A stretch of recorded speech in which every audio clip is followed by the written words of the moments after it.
the veils are coming off our eyes and we're seeing him more clearly than ever before. And I believe there's an energy of his supernatural power being restored again to his church. The stripping away is in progress, and it's exciting. But the other side, now I'm going to just go to the other side of the joy, is that we're living in times where there's spirits of darkness and depression and anxiety and fear, aren't we? And the church is in some ways getting drawn into that as well. But we're getting drawn into that, not just us, but the world out there is. And you know, even some of us, like a close friend of mine, she was saying to me at breakfast the other day, she said, as soon as COVID hit, I totally was I'm in fear, let me get out of here. And she totally took the bait of it. But that's okay, because you know, we're all on our journey and other things are happening in our lives, and sometimes we receive fear, don't we? And there's a medical term, so I'm not a medical person, right? So can you just be patient with me? But I'm learning this, okay, in my study of learning about joy. There's a medical term, and it's called Anhedonia. Has anyone ever heard of that? Let's hope you haven't. And Anhedonia is where you have the inability to feel pleasure in pleasurable circumstances. And psychologists and doctors are discovering that this condition that was mostly found as a consequence of addiction, all kinds of addiction or trauma, is now becoming evident in the rest of society. If you have anhedonia, that means that you lose the ability to feel pleasure, to experience joy. And in the pursuit of finding fulfillment of pleasure, they cannot find it. It's the numbing of the senses. It's a dulling of the mind. And anhedonia in the Greek, the meaning is an, meaning without, which is up on the screen, and hedonia, pleasure. So without pleasure, without happiness, it's a state of joylessness. It's a state of cheerlessness. It is you're existing, but you're not really living to the fullness that God has for you. And they're finding more and more that there's people without joy. There's people without pleasure. They can't find pleasure in simple things. Basically, anhedonia is described as a sense of emotional flatness. Have you ever felt that? Emotional. I think we've all felt it. But these people can't feel anything anymore. And basically, that's nothing that excites them anymore. They have categories, different types of anhedonia, and one of them is social anhedonia, where basically you cannot function well in social circumstances. You feel no stimulation or excitement from being with people, and you probably want to shut off when you're in a room with them. You don't want to interact, you don't want to talk, you're not excited about it. Yeah? And we look at our living rooms in our houses these days. I don't know, but my house is like this, where you sit down in the lounge room and everybody's on a device of some description. My beloved, you,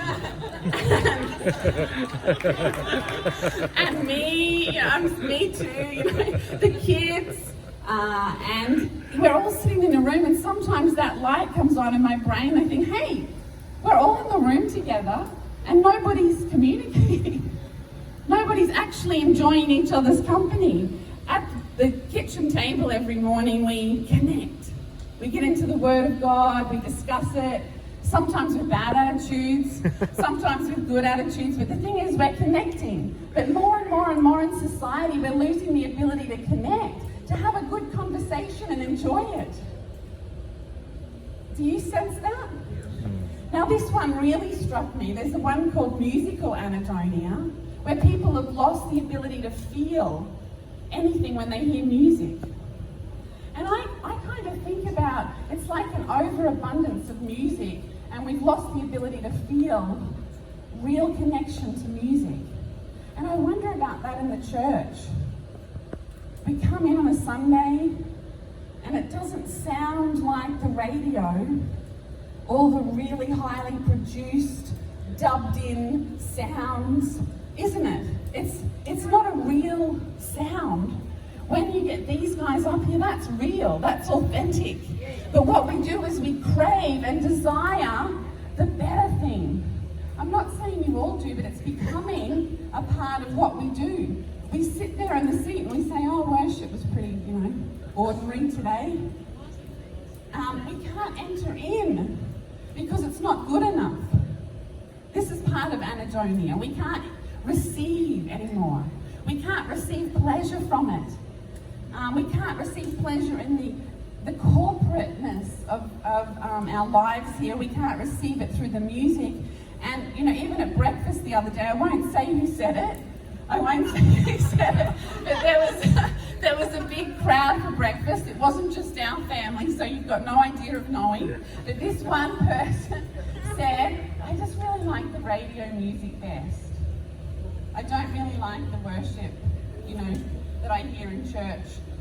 Not this church, I'm just, saying, I really just I want it to sound like it does on the radio. And I was like, that's exactly what's in my sermon this week. That the Lord uses that, doesn't he? This is real. This is a real thing. Is it happening in the church? I'm asking the question. Are we losing our ability to feel things, to experience joy, to know what it feels like to encounter the King when he walks in the room, when he speaks to us through the worship, when the person up here speaking, they're not Joyce Meyer or, Brian Houston or whatever. They're not as good, maybe, in the world's eyes, but this is God's house here. And have we lost the ability to feel him where he is? The Master could walk in the room. Jesus could be sitting right here, and we're so distracted in our minds. We're so distracted about what we're doing after church that we don't even see him. We don't sense him. And he's saying, wake up, bride of Christ, and sense the joy of the Lord. Amen. Returning to the house of the Lord. Come on. You want to feel the Lord here. He belongs in this house. This is his house. It doesn't belong to any other. This is the Master's house, the Father's house. And he wants you to feel his presence here. You made known to me the path of life. In your presence there is fullness of joy. At your right hand are pleasures forevermore.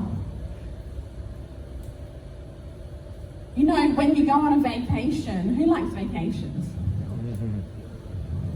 That feeling you get before a vacation? That's pleasure, isn't it? I'm going on a vacation. Yeah. I cannot wait. Whoa. That feeling of pleasure? I don't know what brings you pleasure. What's the thing that brings you so much joy? The thing that you anticipate. So, what is it?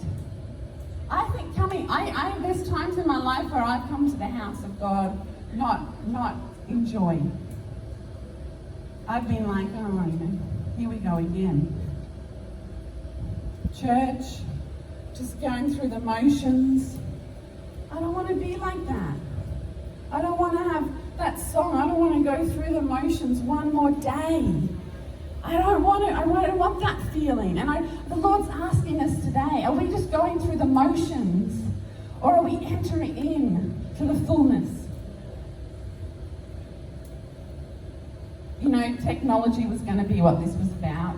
It is about technology too. When I grew up, see that? Who's ever seen one of those? Does anyone know what that is?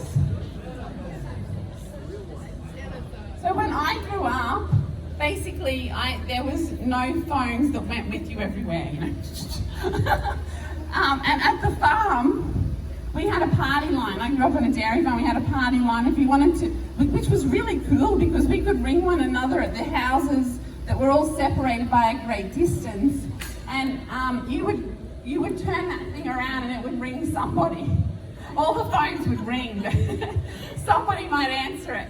But that party line was the phone I grew up with. Then we got a dial phone. Who remembers those? Yeah. The dial phone. You didn't have that thing attached to your back pocket. Basically, when you got home, you were connected. But the thing is, we're so connected. Technology's revolutionizing our lives, but it's ravishing our brains. Yeah? And the author and director of Jurassic Park, he was asked about movies because we want it to be entertained, you know. And he said, they said, why are your movies so spectacular and great, and the graphics and images are amazing? And he said that in previous generations, people wanted to be enlightened and educated, empowered. But that in this generation, what they want most is just entertainment. And the greatest fear for this generation is not death or disease, but boredom. You can't even go to the bathroom without the mobile phone. Not looking at anyone, nice. But is it true? You can't go anywhere without that thing, and you get in the car and you go, you drive halfway to somewhere and you haven't got your mobile phone. It's the end. It's literally the end of the world. It's literally the end of the world. But you know, I'm of that older generation where I grew up before mobile phones existed, and like I said, we used that. But I think I've probably skipped past some things. But there was one thing back there about from a science alert. Basically, this scientist from the Australian Drug and Alcohol Research says that clearly, as usual, biology is complicated and it doesn't like to be put into neat boxes. But with 300 million people across the globe with depression, and the condition considered to be on the rise amongst adolescents, it's time we get a better understanding of why people can't feel pleasure. And I think as the church, we're the ones with the answers. We're the ones with the answers because we have the joy of the Lord, don't we? Yes. So, but we've got to know what's going on. And I think it's going on here too in part, you know, in our own lives.